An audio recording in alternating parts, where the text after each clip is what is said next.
Greetings, adventurers, and welcome back to the Den of the Drake. Other dragons hoard gold, while I hoard internet cringe. Now, it's no secret that there are some problems with the way that RPGs, especially D&D, are written. But there's an easy solution to rulebooks poorly written by corporate committee, and that's homebrew. Oh, come on! That was a good take!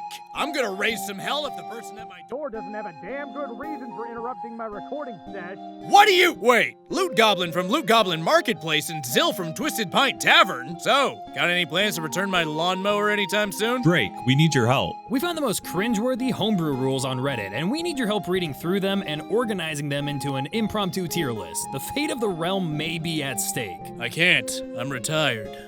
I swore off the cringe business long ago after what happened to my suite. What? That's such a load of crap. My guy, we just heard you recording through the door. Okay, let me rephrase that. The realm can bite my ass. I don't want to.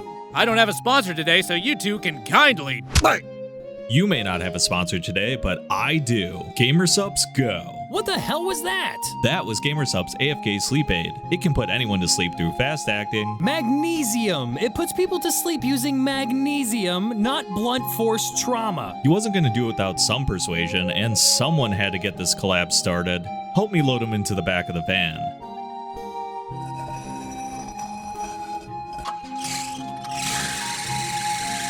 Oh no! Two sketchy weirdos are kidnapping my boss and roommate. Whatever will I do? I certainly would never dream about closing the door behind me and pretending like I never saw anything. Nope. No, sir. Alright, here's what's going down. We got a different kind of video for you. Today we got Loot from Loot Goblin Marketplace and Zill from Twisted Pint Tavern joining us in the Den of the Drake. Today we're going to be going over the comments of a post tackling some of Reddit's worst homebrew rules. But instead of just reading them and giving our opinions, we're going to slap these bad boys in a tier list because, well, why the hell not? Let me walk you through some of the tiers we got for you.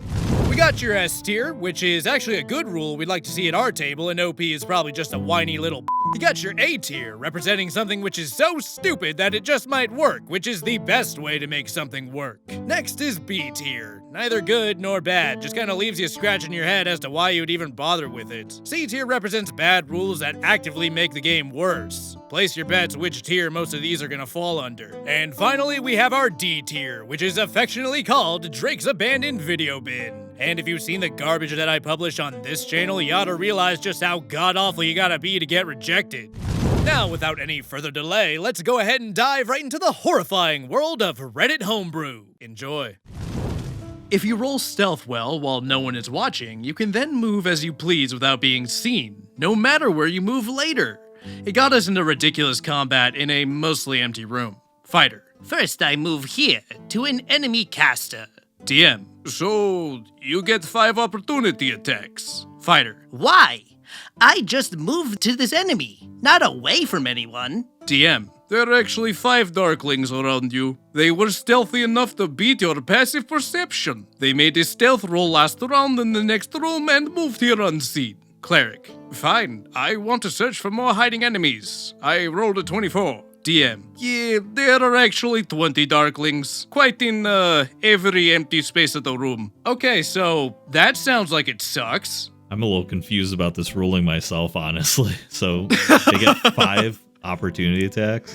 I think it's because the Darklings rolled stealth before the people even made it into the room. And so because of that, they passed their stealth roll, and then the people came in and the DM just didn't have them re-roll the stealth because they had already passed once. Oh wait, no, it's even worse than that. They made a stealth roll last round in the next room. So it was like during combat, he just said 15 darklings make a stealth check where you can't even see them to begin with. Yeah. And then they could just like turn invisible and teleport in front of you. Dude. Yeah, what's the statutes of limitations on like stealth rolls for this? Like, is this just 6 seconds out, or like can someone be stealth for years and just if he passes? Well, yeah. Oh man, it sucks about what happened to the neighbor. Right. He just stealthed and we never saw him again. Does it apply to player characters too? Because I get the feeling the DM wouldn't have it be that way, but you just have your thief roll stealth once and then they can just go through the entire dungeon. without any issues. You're right. Is this a combat only thing? I have no idea. I don't know if that makes it can better I or just worse. be like, Yeah. like, just, oh God, the in-laws are coming over. I roll stealth and I'm not seen for the next 3 weeks. That's Goodbye. basically just the way we word it when I'm hiding in my room and I don't come out to talk to anybody. I'm not isolating myself. I'm rolling stealth, guys. So where would we rank this, though? I guess is the question. Ooh. I'm going to go ahead and argue that it belongs in our C tier. It's a bad rule. I would never use it, but like maybe there are some like godlike entities in your setting or whatever that are capable of being that stealthy, or even like creatures with invisibility. You know, like maybe that's just how it works for them, but even then you're going to have to struggle to get it in your game. And that's the only thing keeping it out of D for Drake's abandoned video bin for me. D being the lowest irredeemable. This one, with some elbow grease, you might be able to shove that round peg into that square hole. Yeah, it reminds me of like a situational rule. I mean, anything that takes away agency isn't the best rule. So yeah, I'd probably say bad rule is a fair one. Put it in C. Yeah. I agree with C tier. It's not the worst of the worst as far as it goes, but it's definitely one that I'd be confused with if the DM introduced it at the table. Exactly. I kind of feel like I got cheated. I think I'd want to roll stealth and then just get up and leave. Yeah. Well, I'm actually gonna head out, but you guys keep pretending I'm here. I got a 19 on my stealth, so if that works, cool. Bye. Yeah, 19 plus go f*** yourself, DM. See you next week. Clerics go last. Since they were historically support-only characters in 2nd edition, I should go last to heal or buff as needed. Made all the encounters less enjoyable after that. I mean, I don't see what's wrong with this. Clerics, I mean, in 5th edition totally weren't buffed to be one of the most viable classes to be played in any circumstance. So you totally don't need them to go in any order other than last, right? My guy, my brother in Christ. No, this one's bad. This just punishes you for playing, like, if you want to play a cleric, you're getting punished. If you feel like you have to take the support role, then you're being punished even further by being forced to go last. Because if all you're meant to be is the heal bot, then unless that is your supreme D&D fantasy, you're not going to have a good time at this table. Yeah, I think we both covered an RPG horror story where the cleric read online that they're only supposed to heal, and he like did nothing but damage from there on out to like prove it to I people. remember that one. I feel like this post might have caused it. Yeah, It's stuff like this. Someone read it and was like, oh my God, that's brilliant. I gotta put this in my game right now. I hate my cleric. Yeah, that guy. What's funny is I got a cleric. Oh, go ahead. I was gonna say, what's funny is I've heard and read a lot about DMs hating wizards because of their power and trying to lock them down on what they can do in combat because of that. But who the hell locks clerics down? Like that again, it just doesn't make sense. I don't know. Clerics, when built correctly, there's a cleric in my game right now. And a lot of my enemies are very much themed around like the undead and stuff like that in the game. Which I'm like, okay, you know what? Clerics and paladins killing undead, let them do their thing. Well, there's this quirky little spell called Spirit Guardians Yep. that's get whipped out in literally every combat. And you know what? It makes me want to make them go last. You know what? Put this f***er in S tier. Now I've talked myself into it. All right, Lou, where do you think this one goes?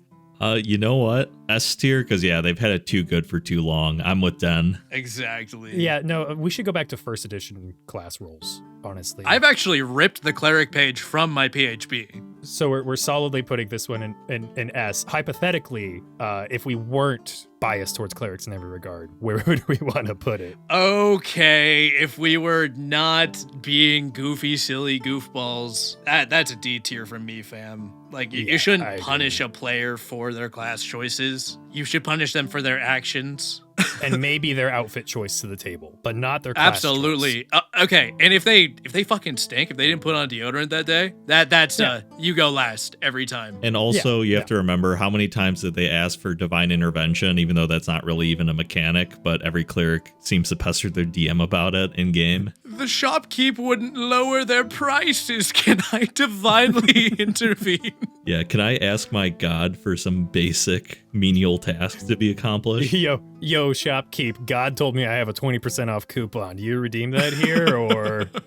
Do you take God coin? Deciding that consistency is more important than correctness. If they mess up a rule and played it out in a session, the incorrect ruling became their new homebrew rule, because inconsistency would be unfair. The entire idea of consistency, it's like it revolves around like being fair to your players, and I get that. But at the same time, that's so inefficient and like such a lame way to like break your own world when you could just say like, oh yeah, sorry, and move on. Like, I don't think the player's sitting up in the middle of the night like, oh no, he made me invisible when I rolled stealth, you know? Yeah, I kind of take this as it should be consistent for the remainder of the session, but like, why do you have to etch it into stone for your entire campaign? You can never improve a ruling if you had a bad one out the gate. That is kind of like, I would almost say like overcorrection. Well, and it depends on the rule too. Because, like, if you're talking that, you know, if you played it where invisibility makes you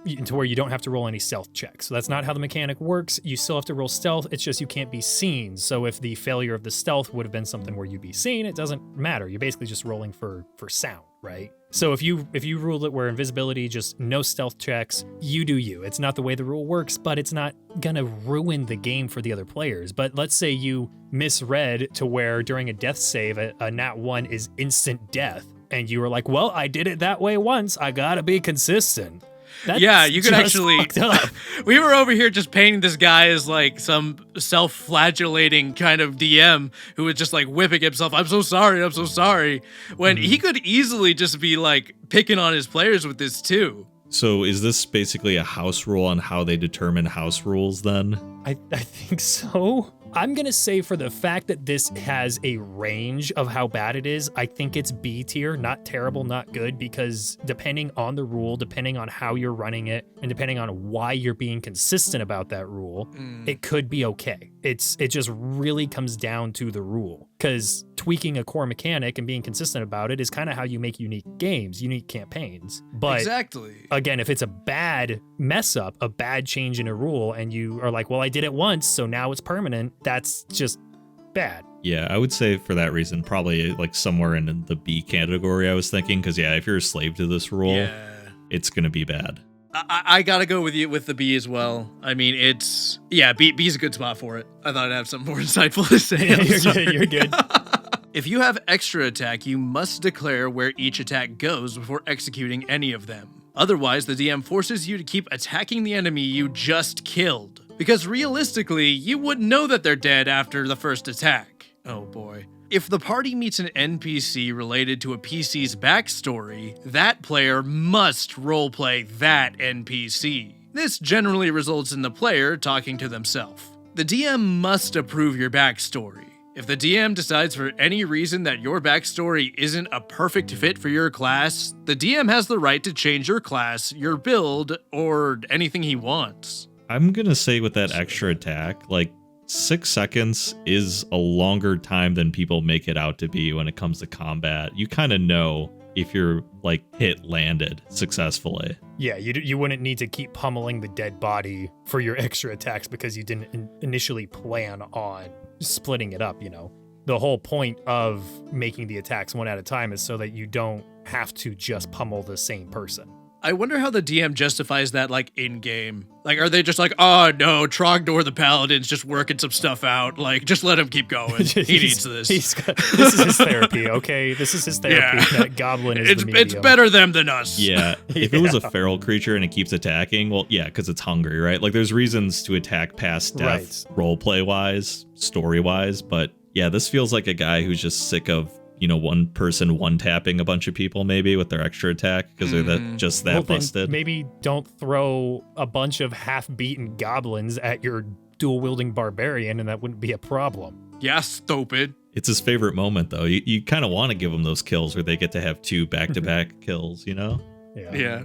I'm just imagining just like... Barbarian is surrounded by like 70 goblins, but he's just attack after attack after attack is just one guy. To the point it's just like a puddle of goblins, but he's getting shanked by like 70 of them. It's like the Pedro Pascal meme, and you should know this too, but he's beating a goblin to death, looks up, blood covering his face at the next guy, and you should know this too, but keeps hitting the one dead guy on the ground. Yeah. Okay, that homebrew rule is literally just the Pedro Pascal meme. I mean, for that reason, I want to rank it higher. Is. For the NPC one, I can understand to a degree, like if you have a really big party and everyone wants to have a bunch of NPCs come up, I could understand at the core level not wanting to have to go and do your homework on every single one of these NPCs, come up with their personality and voice and everything. I understand that. But making the player roleplay the NPC from their backstory, yeah, it's just going to end up with them talking to themselves for an hour, which, hey, as a DM, get used to it, bucko. But as a player, that's not what you Try harder. For. Right. Yeah, exactly. So I think that one, I can understand the core behind it, but in practice, it's just gonna not incentivize me to put any NPCs in my backstory. Yeah, you can make them like do the homework for their backstory characters. So if they're like, oh, here's my mentor. And then as a DM, you're like, what's your mentor like? They should probably have an answer, right? Yeah. But they don't have to have everything. Yeah. At a certain point, the DM does kind of fill in the gaps. This one is weird because I kind of like it a little bit. I do get a little bit of that like, lol, Lamau, welcome to DMing, bucko. Right. Yeah. And that's fun for me.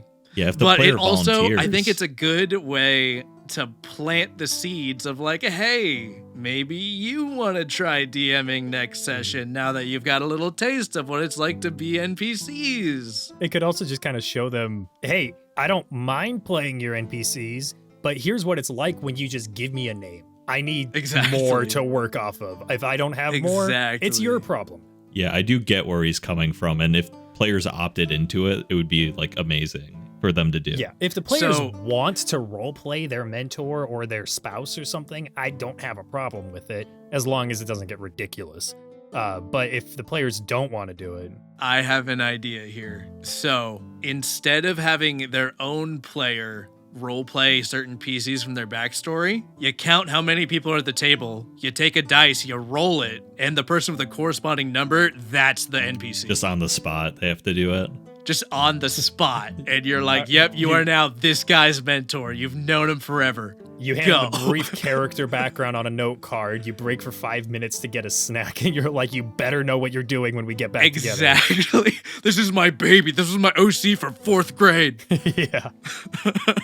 It also could be easier if you had, because like the groups that I play with like to have their old characters be NPCs in future campaigns if they take place in the same kind of world. So it could be kind of interesting that way to, let's say player A's previous character is the mentor to player B's current character. That would make sense to have that cross roleplay because the player A played that character last year or something. Yeah, no, that I could see a lot more. So then for this last one of the approving the backstory, for the first section, I absolutely agree. The DM does need to approve your backstory. Not that the DM should go over it like super hardcore, but if you're trying to play, I think Loot, you had a video early on where someone wanted to play in D&D a character that was in a mecha. And that was their character and their backstory and everything. And it's like, no, that doesn't fit. And they had like loadout ideas. They had damage dice that they wanted for their weapons. At that point, they're just building a wish list, like a power fantasy. Right. Oh my God. So the DM having to approve things, absolutely. But the DM telling you, your backstory of being a soldier that, fled the front lines and is now kind of on the run and rebranding themselves as a cleric. I don't like that. Most of your history is as a soldier, so you're a fighter now. That doesn't work for the characters, for the players, because they want to play what they want to play. Yeah, exactly. Honestly, any rule that takes away player agency when they're not being like actively disruptive is straight up a bad rule. Like, I think there are very little exceptions to that. Yeah, the only backstory I ever ran into that was really bad was a guy who at level 1 was like the captain of the guard, had a best friend that was a gold dragon. He had all like these things. Yeah, maybe cut that. Yeah, it's a little powerful. You can't call up your gold dragon buddy at level 2 and say, I need you to take care of this bandit camp for me. That's not going to fly for balance purposes alone. Why didn't Gandalf ask the eagles for help? Right. Yeah. It's Why in his not backstory. bird if Gandalf's so wise? It's his backstory, man. Let him have it. The DM wrote the eagles into his backstory just at the end of the story. Just decide, oh shit, I don't want you to be a wizard anymore. You're a ranger. Here's your animal companions. He did kind of make him a fighter, I guess. They did. He multiclassed. Okay, so first one, that one. It's got some potential for role play. Nah, I can't get anything higher than a C. Yeah, it's an Like, opt-in obviously, kind like- of thing where you want the player Yeah. to have to want to do it on purpose. I tried to give it the benefit of the doubt. That's a C. For the second one, the NPC being role played by the player, I think we could say that again. There's a lot of cases where it doesn't work. I don't quite think it's A tier, so stupid it might work. But No? We kind of talked ourselves into that a little bit at the end there. We did. I think okay. it's definitely an A Only tier. 'cause I think it's backstory. so stupid it might create some I'll- really fun moments. I'll concede on that one. I'm good with A tier on that. Exactly. Yeah. I think this is the definition of so dumb it might work. Well, I'm glad that we can all be convinced. What a happy ending. I love this rule. What do you think of the third rule then, by comparison? Oh, the third rule. I think that's D tier. I like straight because it's the That DM is changing that's your some class. dog shit. Yeah, I wrote an RPG horror that story or is- two like that. yeah. Like this is if it railroading was- someone's backstory. not even just their backstory, their kit. Like the DM Yeah. approving your backstory, fine, okay, absolutely, it's a good rule because the DM should approve your backstory. The fact that he can change your entire build, your entire class, everything is just that is the peak of removing player agency. At that point, the DM should just Yeah. run all the characters himself. Exactly. Might as well just be one man D&D at that point. Right. Because like the cliche line of just write a book, like it's not kind of exactly there applies. yet, but it kind of applies here because like you're literally creating characters for your story instead of letting other people create their characters. So this guy's, I don't know, he should probably go write a book. If your character dies, you can bring in a new character, but one level lower than the lowest party member. The DM was a big XP tracker kind of DM, and I found out that he balanced his campaign around characters dying every other session. I brought in a cleric that could heal, buff, debuff, and it wrecked his entire balancing because I stopped the player character death, and he had never seen someone play an actual healer before. Same DM, using magic too much in the same spot constantly causes it to become a wild magic zone. The party had a few mid to high level spellcasters, and the plot was that we were defending a town settlement. Basically, everywhere became a wild magic zone because we were abusing magic. I realized after a few sessions that this DM had only ever played with martial bros before and sucked at magic in D&D. I want to start with the second one because that one has potential. Okay, I like the idea of creating high magic, wild magic zones. I think that's cool. I don't think it should be something that the players can do casually in the midst of combat. Like if you're just casting a couple fireballs, that should not create wild magic, high magic I zone. think the range too is the problem because it's literally like, so what, in their hometown they cast spells occasionally across the entire town and now the entire town is a magic zone like that? Right. No, I think it has to have an actual mechanic kind of built around it so that you know what to expect and it's more restricted and isn't just going to punish people. But I like that one. That one could be cool. Like if you had, I'm running a game that is, all the players are playing wizards. That's the whole theme of the game. They are currently in this abandoned city where there was this giant magic orb that essentially exploded. And so now the entire city is a magic hot zone. And whenever they cast a spell, there's a chance that they have to roll on the wild magic table. And it's not the whole world. It's just this area, this current adventure. But it's a cool, unique thing that they're having a lot of fun with. But I wouldn't want that to be the entire thing. So it would have to be a set mechanic with restrictions. The novelty would definitely wear thin really quick, especially if this is like replacing spellcasting in general. Like if I try to like cast like minor illusion or whatever, and I don't even get my illusion out of it, I just turn into like a ficus. I'm probably gonna leave. That's not gonna be a fun game for me. Yeah. I'm gonna be real, champ. My wizard experience has been soiled. I would want to tie it to like maybe like an ancient book or some kind of artifact that's absorbing the energy kind of around it, as opposed to like any location for any reason. If you just cast like fireball empowered a couple times, now every cave is basically just a wild magic zone. Oh, players would 100% weaponize this. Yes, they definitely 100%. If you have an enemy lich, he is getting trapped in a wild magic zone. Yes. And in every spell he tries to cast is going to turn him into said Ficus. Hell yeah, Ficus Lich, S tier. S tier, Ficus Lich. S tier.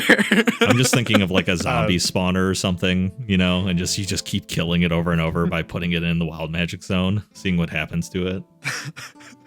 The Lich keeps trying to cast Raise Dead and gets just like 500 Ficuses. Yeah. For the first rule of new characters having to come in a level lower than the lowest party member, that's something that I've experienced when playing older editions of the game, especially that were more XP based. If you're doing XP, that sounds really punishing. It's not as punishing because it's going to be a couple sessions until you are now the same level as the rest of the party. And with the increased amount of XP you get, you're not going to have as long of a period of time where you are at a power deficit. But in this new age of milestone leveling that we do, that would just straight up suck.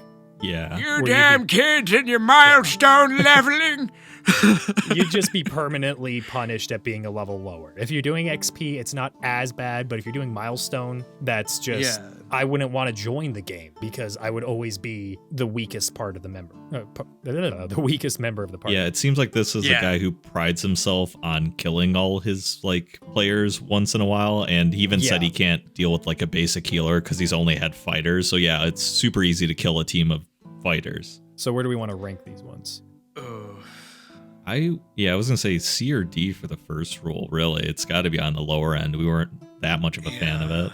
Just a bad rule, maybe. I'm good with D tier. Maybe even D. I'm good with. I think I gotta go with D tier. There's no way we're just bringing them in a level lower, unless they ask to be. Maybe they're like in character, but like other than that, that's like it's not a not good rule. much redeeming them. And again, no, losing a character is already punishing enough, and then you also are a level lower. And also, here's something we didn't talk about. What about the domino effect of this? Drake, your character dies, and Loot and I are level 5, so you come in at level 4, right? But then my character dies, a level lower than the lowest party member. That means I'm now level 3. Yeah, isn't it usually the average?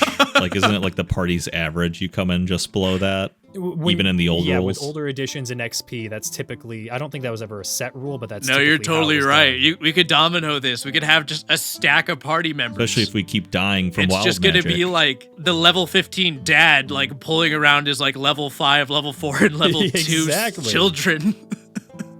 Yeah, definitely D tier. That one's bad. Yeah, I think the second one we talked ourselves into A tier, right? It's so stupid it might work. Oh, absolutely. An A tier. I'm almost tempted to say S tier because if you put a mechanic to it, so it's tied more to something restricted, again, specific. it could make a fun. If it was that, I would say S tier, but the fact that like it is in the context as it is in the comment, I can't give it the S. That's fair. A tier for as it is. And then if you modified it, it could be a legitimate solid rule. Absolutely. I think a lot of the A tiers will be like that too. They're just a tweak away from being great. So then rolling into the next bad house rule of magic doesn't exist in this world, which is the person says they hate this rule in concept. And I get it if that's not a kind of world that you want to play a character in. If you want to be a wizard and it doesn't exist, obviously that's not going to work. But this is a common setting trope for a reason. Some people like to just play that, Crusaders, Knights kind of combat. And if that's the game you want to play, I think that's the game you want to play. I'd like to point out that guy's tag is wizard. Yeah, shocker. Shocker. Wait, he's biased. Don't like this rule. Wait a minute. We have a conflict of interests here. Well, does divine I think there's one magic? thing that could rocket this to S tier for me is you just do it, but you don't tell any of your magic people. And when you show up, you're like, oh yeah, you're playing as crazy people. Have fun. You're all legitimately insane. You're all legitimately insane and think you can cast fireball and stuff. Go nuts. Nah, but for real, don't do that. That's a bad time. Yeah, this is one of those stories where the guy's like, hey, can I do all these rules and still play D&D? It's like, just play another system. Exactly. That is fair. If you don't want to have magic in your D&D game, you're stripping so many rules and components. Like, where do you draw the line on magic? Are monk abilities magic? Is divine even magic? Paladin? Yeah, exactly. Like, where do you draw the line on that? if you're just Are you playing, like reflavoring like magic items? Because wizards can be Or technology. are you just stuff like saying that. no magic items? Yeah. Yeah. yeah, if you're doing where all you want is sword and board combat, I mean, D&D will work for that, but there are other systems built for it that have so many additional mechanics to make it more fun that I think you might as well just play a different game. Honestly, anything to get traffic away from D&D and towards like smaller RPGs. Like I played 5e and I was a 5e purist for a really long time because I'm a dumb zoomer. But then I got introduced to like a new system by Jacob Crow, shout out Crow's Perch, called Blades in the Dark. And it totally just opened my mind to all the possibilities. Yeah. So before I would have been just like, oh yeah, just agree that you're gonna do a low magic setting. But now that I know that other RPGs exist that do the sword and board thing really well, I just say go play those. Well, and So I that think- definitely hurts the ranking for me. I think people also have it kind of in their head of I don't want to play a different game system because I like D&D, I like the role play and how the tables plays out and the fun we have with it. You can do that in other systems. Like I played the old Top Secret role-playing game. We use that as a core when we're making custom ones all the time because it's basically spies and it's a really good universal system. And when you're playing Top Secret as spies, yeah, it doesn't have much for roleplay in the book itself, but you're spies. You have to roleplay. You have to con your way into things. Like, just because it doesn't have the Dungeons & Dragons logo on it doesn't mean you're not going to have a fun time role-playing at the table. You just might also enjoy the mechanics of the system better for the setting you have in mind. But what about the aesthetic? You know, there's John Vecna from Stranger Things. You got to have that D&D true. aesthetic. John Vecna.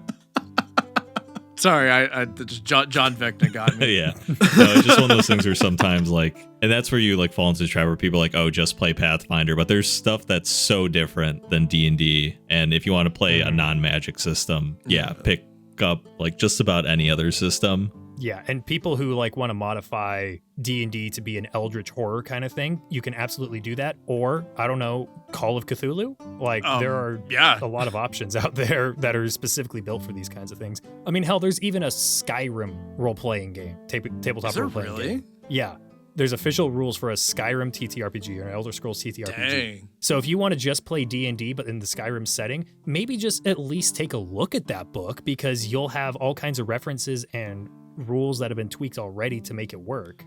I remember. Yeah, help out that small RPG publisher, Bethesda. Yeah, True. right. Yeah, check out the small indie game. You're telling me they released the small another indie version game of studio. Skyrim D&D edition? Basically. Oh my god, they really did just release Skyrim again, didn't they? And I just plugged it. God damn it. Oh no. All right, Todd, Twisted how's Pine's my going in check D again? tier. Yeah, Todd did it again. Todd did it again. But no, I think this is B. Just because it's not terrible if that's the game that you and your players want to play. It's not good if that's not the game that some of your players want to play. And at that point, just play a different system. So I think it's B because the concept of it isn't horrible, but there's better ways to act on it. Yeah, it's like, please weigh your options first, but if everyone's not willing to pick up a new system, that is realistically a problem that can happen. So maybe, B is fair. Despite being the resident contrarian and overall kind of a dickhead, I would go with B too. I mean, I can't disagree. Like, you guys just nailed it on the head with that. Like, it's rough. It's rough out here for us Marshall Bros. Special thanks to Loot Goblin Marketplace and Twisted Pint Tavern for joining me for whatever the hell that was. So, fun fact, but this is actually a three-parter with the second part being over on Loot Goblin Marketplace and the third being on Twisted Pint Tavern. On screen, you can see the rest of the terrible rules we ranked, so if you want to see three nerds go nuts over some more bad homebrew, you can go ahead and find parts 2 and 3 linked at the very top of the description. Go give their channel some love. Or there will be consequences. Ahem. If you enjoyed the video, be sure to like, comment, and subscribe, and upload your fan art to the official Den of the Drake subreddit, linked in the description. And if you feel like supporting the channel further, my Patreon and merchandise links are also in the description. I would like to thank you all for listening, and I hope to see you next time in the Den of the Drake.